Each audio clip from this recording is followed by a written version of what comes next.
So for your project, you'll be doing a 1 month set of songs for a church. Could be a real church, could be a church you made up. But it does have to be from a real month. So you want to, as you're putting together your list of songs, you want to keep in mind whatever the month is. Then are there holidays? If there are holidays, then you probably want to have some kind of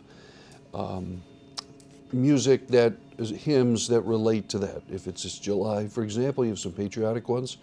And then also as part of it, you can see on there that you also need some type of special service of some kind. It could be a revival meeting, missions conference, something. It only needs to be, I think, one service.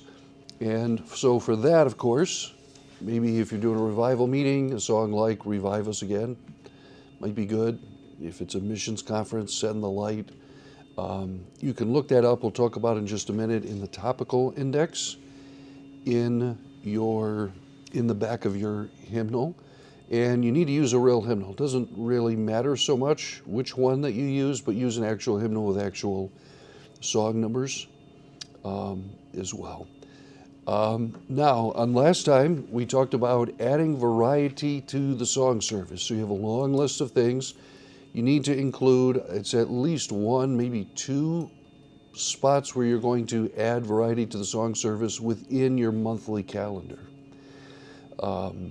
And so you want to, usually people do that on the back. You can just do one piece of paper, draw a chart. You can draw one yourself if you want. You can photocopy an actual calendar. I'm sure there's ones you can print off online, just fill it in. So you're looking at a minimum of 3 songs per service that you're going to have. And then keep in mind the general types. You have an opening song that has certain characteristics. You have songs on Sunday night, midweek, for example, special meetings. So keep in mind the characteristics. There's some songs can go in more than one place, but there's some songs that stand out as being unique to devotional, thoughtful songs like Near the Cross, the one we're just working on. That's not a good opening song. One thing I'd like to mention, and this is important to think about, some people said, you know what, we're going to have a theme for the month of April, and it's going to be on spiritual warfare. Okay, that's great. So you start off with Onward Christian Soldiers, but you want all the songs to be about Christian warfare. So here's the question. Which song about spiritual warfare is slower and thoughtful that you can put before the message?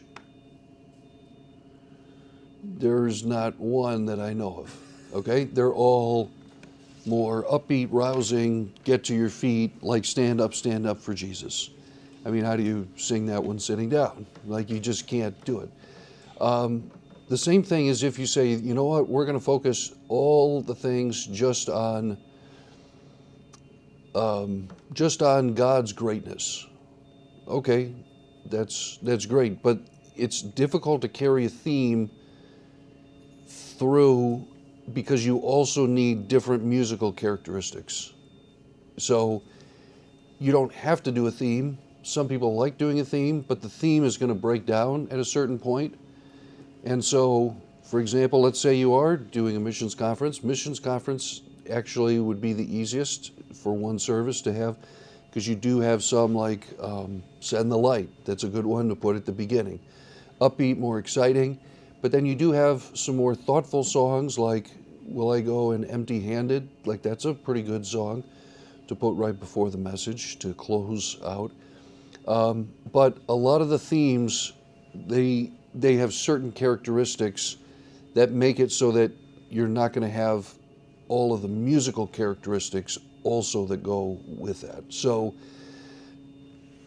that's kind of a long way of saying, don't make a big deal about a theme if you want to have an overall theme, like spiritual warfare, especially if that's the theme for the sermon series, for example, then maybe have all the first songs be ones about spiritual warfare.